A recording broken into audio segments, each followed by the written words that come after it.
ಗೌರಿಬಿದನೂರು ತಾಲೂಕಿನಲ್ಲಿ ಮುಸ್ಲಿಂ ಬಾಂಧವರಿಂದ ಸಾಮೂಹಿಕ ಪ್ರತಿಭಟನೆ. ರಾಜ್ಯ ಸರ್ಕಾರದಲ್ಲಿ ಕನಿಷ್ಠ ಪಕ್ಷ 4ರಿಂದ 5 ಸ್ಥಾನ ಮುಸ್ಲಿಂ ಬಾಂಧವರಿಗೆ ನೀಡಬೇಕು ಎಂದು, ಸಚಿವ ಸ್ಥಾನ ನೀಡಬೇಕು ಎಂದು ಒತ್ತಾಯಿಸಿ ಪ್ರತಿಭಟನೆ. ಗೌರಿಬಿದನೂರು ಪಟ್ಟಣದಲ್ಲಿ ಮುಸ್ಲಿಂ ಬಾಂಧವರಿಂದ ಸಾಮೂಹಿಕ ಪ್ರತಿಭಟನೆ. ನಗಯರೆಡ್ಡಿ ವೃತ್ತದ ಬಳಿ ಪ್ರತಿಭಟನೆ ಮಾಡಿ, ಪ್ರತಿಭಟನೆಯನ್ನು ಉದ್ದೇಶಿಸಿ ಕೆಪಿಸಿಸಿ ಅಧ್ಯಕ್ಷರಿಗೆ ತಮ್ಮ ಮುಸ್ಲಿಂ ಬಾಂಧವರಿಗೆ 4ರಿಂದ 5 ಸ್ಥಾನವನ್ನು ಸಚಿವ ಸ್ಥಾನ ನೀಡಬೇಕು ಎಂದು ಮನವಿ ಮಾಡಿದರು.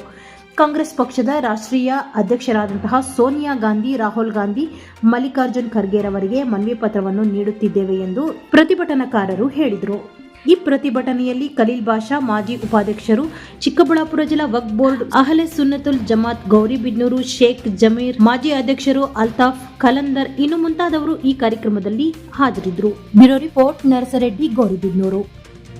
ಪಾರ್ಟಿ ಅಧ್ಯಕ್ಷರಾದ ಶ್ರೀಮಾನ್ ಮಲ್ಲಿಕಾರ್ಜುನ್ ಖರ್ಗೆಜಿ ಮತ್ತು ಸೋನಿಯಾ ಗಾಂಧೀಜಿ, ರಾಹುಲ್ ಗಾಂಧೀಜಿ, ಪ್ರಿಯಾಂಕಾ ಗಾಂಧೀಜಿ, ವೇಣುಗೋಪಾಲ್ ಜಿ, ರಣದೀಪ್ ಸುರ್ಜೇವಾಲಾಜಿ ಮತ್ತು ಕರ್ನಾಟಕದ ಪ್ರದೇಶ ಕಾಂಗ್ರೆಸ್ ಅಧ್ಯಕ್ಷರಾದ ಬಿ.ಕೆ. ಹರಿಪ್ರಸಾದ್ ಮತ್ತು ಹಾಲಿ ಕರ್ನಾಟಕದ ಮುಖ್ಯಮಂತ್ರಿಗಳಾದ ಮಾನ್ಯ ಶ್ರೀಯುತ ಡಿ.ಕೆ. ಶಿವಕುಮಾರ್ ಜಿ ಮತ್ತು ಮಾಜಿ ಮುಖ್ಯಮಂತ್ರಿಗಳಾದ ಮಾನ್ಯ ಶ್ರೀ ಸಿದ್ದರಾಮಯ್ಯ ಜಿ ತಮ್ಮಲ್ಲಿ ಮನವಿ ಮಾಡಿಕೊಳ್ಳುವುದೇನೆಂದರೆ, ನಮ್ಮ ಸರ್ಕಾರ ಕರ್ನಾಟಕದಲ್ಲಿ ನಮ್ಮ ಮುಸ್ಲಿಂ ಸಮುದಾಯದ ಪರ್ಸೆಂಟೇಜ್ ಶೇಕಡ ಪ್ರಕಾರ ಸರ್ಕಾರದಲ್ಲಿ ನಮಗೆ ಕನಿಷ್ಠ 4 ಕ್ಯಾಬಿನೆಟ್ ಸಂಪುಟ ದರ್ಜೆಯ ಮಂತ್ರಿ ಸ್ಥಾನವನ್ನು ಅತ್ಯಂತ ಹಿರಿಯ ನಾಯಕರುಗಳಿಗೆ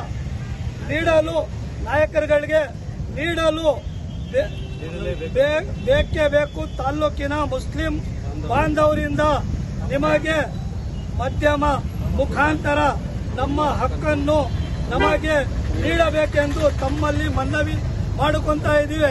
ಇನ್ನೊಂದೇನೆಂದರೆ, ಎರಡನೇನೆಂದರೆ ಎಲ್ಲ OBC ಜಾತಿಯವರಿಗೆಲ್ಲ ಕೋಆಪರೇಟಿವ್ ಮಾಡಿಕೊಂಡು ಅವ್ರಿಗೆ ಎಲ್ಲ ಕಾರ್ಯಕ್ರಮಗಳು ಮಾಡಿಕೊಟ್ಟಿದ್ದಾರೆ. ಅವರು ಅಂತ ಲೀಡರ್ಗಳಿಗೆ ಕಾರ್ನರ್ ಮಾಡಿ ನಮಗೆ ಒಂದು ನೋವನ್ನು ತರ್ತಾ ಇದ್ದಾರೆ. ದಯಮಾಡಿ ನಾವು ಇನ್ನೊಂದ್ಸರಿ ನಮ್ಮ ಮುಖ್ಯಮಂತ್ರಿಗಳಿಗೆ, ಮಾಜಿ ಮುಖ್ಯಮಂತ್ರಿಗಳಿಗೆ ರಿಕ್ವೆಸ್ಟ್ ಮಾಡಿಕೊಳ್ಳೋದೇನೆಂದ್ರೆ, ಇವರು ಮೂವರಿಗೂ ಸಚಿವ ಸ್ಥಾನದಲ್ಲಿ ಜಾಗ ನೀಡಲೇಬೇಕಂತ ನಮ್ಮ ಬೇಡಿಕೆಯನ್ನು ಇಡ್ತಾ ಇದ್ದೀವಿ. ತಾಲೂಕಿನ ಎಲ್ಲ ಮುಸ್ಲಿಂ ಬಾಂಧವರಿಂದ ಈ ಬೇಡಿಕೆಯನ್ನು ಇಡ್ತಾ ಇದ್ದೀವಿ. ನಮ್ಮ